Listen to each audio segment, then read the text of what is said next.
Tak, máme tady další Fatal Victory videjko. Tamhle na někoho koukáme, ale nevíme na koho. Tamhle běží Mato. Tak jdeme zoomovat, tamhle bíhá Balů. Tady už má protivníka Pepu. Nevím, jestli slyšíte, ale Mato dostal zásah.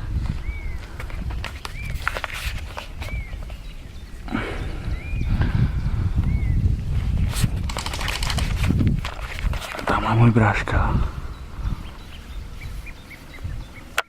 Nenápadně vylejzá z křoví a tady kolem něm kluci nejtuší. Tamhle je Balů, ale to je střelka. Nevidí o sobě zatím. On asi k ničemu nedojde. A tady už se kryje Pepa. Kluci je docela tlačí na spawn.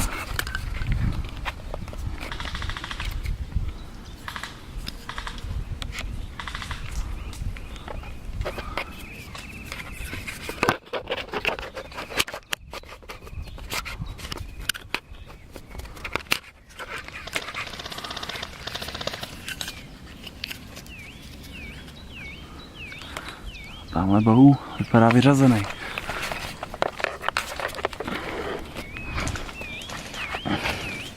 No jo, jde ze vstyčenou. Ahoj Balů.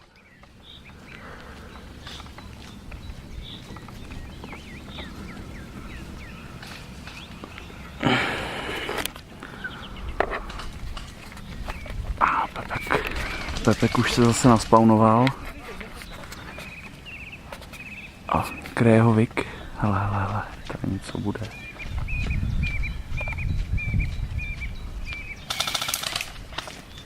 Tak tady brácha dostal docela pekelný zásah. Síro a Katrem z bolesti odchází. Na jejich spawn. Jinak hrajeme hru Team Deathmatch. S tím, že každý tým má svůj spawn. A je daný pravidlo, že jeden tým nesmí vidět na spawn druhýho. To znamená, že třeba tamhle Pepek nemůže jít až tamhle dozadu, protože by viděl na spawn a mohl by je spawnovat, což není dobrý. Na spawnu si všichni čárkujou. Tamhle máme Mata a Vika.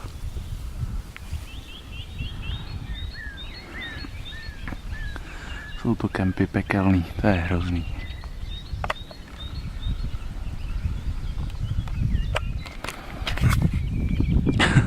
Tamhle máme speciální taktickou polohu, které říkáme odpočinkový režim. A neb voják opalující se modelkou. Tamhle je slyšet střelba. A Mato dostal zásah, vypadá to, že jde z fronty pryč. Tady jsou kluci hezky vystřílený a bráška už tamhle nabíhá na Vika. A Vik je tady. A neví, kde jsou kluci, hele, už mu běžej. Vik venku.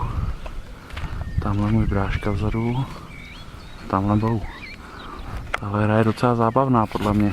A dost náročná na kuličky, protože to pořád kropí. Pořád se to kropí. No, zakončím první video. Případně natočím druhý. Všichni utekli z mýho pohledu.